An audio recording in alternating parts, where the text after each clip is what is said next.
Hello friends, welcome to my channel Fat to Fitness. This is Sobhagya.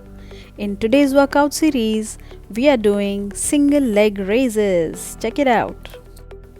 Leg raise is a strength training exercise which targets the hip flexors because the abdominal muscles are used isometrically to stabilize the body during the motion. But you're wondering, what does that mean?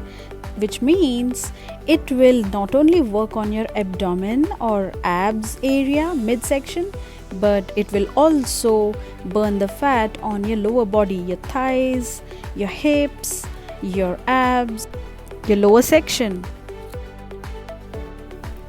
It is such a powerful exercise that you will start feeling that in your midsection and your lower body right from the first week itself. So try to do it 3 to 4 days in a week and follow a healthy diet. Please check the description box for the meal plan. And to see the difference, all you need is 7 minutes. Don't forget to like, share and subscribe to my channel. And remember, you can make a difference.